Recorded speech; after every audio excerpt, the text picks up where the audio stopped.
मौजूद रहेंगे और उसके बाद बची हुई सीटों पर प्रत्याशी घोषित कर दिए जाएंगे।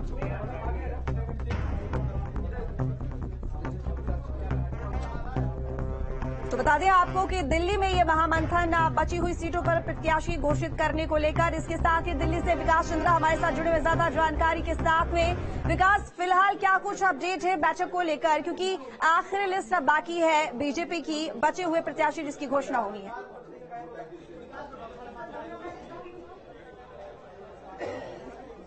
देखिए, आज शाम 7 बजे से केंद्रीय चुनाव समिति की बैठक बीजेपी केंद्रीय कार्यालय में होगी। इसके पहले 2 सीईसी की बैठक हो चुकी है और 2 जब बैठक हुई उसके बाद 4 लिस्ट बीजेपी की तरफ से जारी की गई। पहली सूची में 195 उम्मीदवारों के नाम थे, दूसरी सूची में अगर देखें तो 72 उम्मीदवार, फिर 9 नाम, फिर 15 नामों की घोषणा की गई। लेकिन उत्तर प्रदेश की जो उम्मीद की जा रही है कि आज उत्तर प्रदेश की जो 24 सीटों की घोषणा सीईसी की बैठक के बाद की जा सकती है, क्योंकि आज हालांकि जो जानकारी पार्टी की तरफ से दी गई है कि उत्तर प्रदेश की सभी सीटों पर जो बीजेपी के हिस्से की है उस पर चर्चा पूरी हो चुकी है, लेकिन किन्हीं कारणों से उन सीटों को रोक करके रखा गया। और खास तौर पर आप देखें तो पीलीभीत की सीट, सुल्तानपुर की सीट, गाजियाबाद की सीट, गोंडा की सीट और बृजभूषण शरण सिंह की सीट, इन सब सीटों को लेकर के अटकलें लगाई जा रही हैं। तो आज इस बात की संभावना है कि जब सीईसी की बैठक खत्म हो जाए तो बीजेपी की तरफ से 5वीं लिस्ट जारी की जाए, क्योंकि अब वक्त ज्यादा नहीं है। अगर बीजेपी की रणनीति पर अगर आप गौर करें तो बीजेपी की रणनीति पहले थी कि चुनाव की घोषणा हो उसके पहले अपने प्रत्याशियों के नाम का ऐलान कर दो, लेकिन ऐसा संभव नहीं हो सका।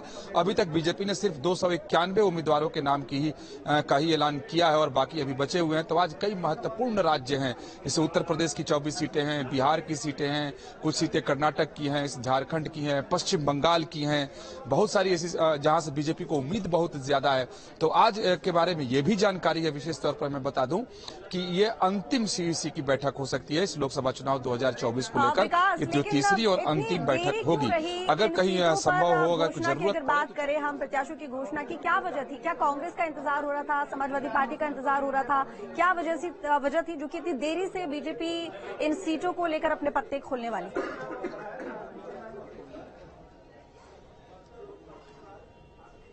देखिए, रणनीति को लेकर तो हर पार्टी एक दूसरे पार्टी की लिस्ट का इंतजार करती है, लेकिन बीजेपी की रणनीति बिल्कुल अलग है।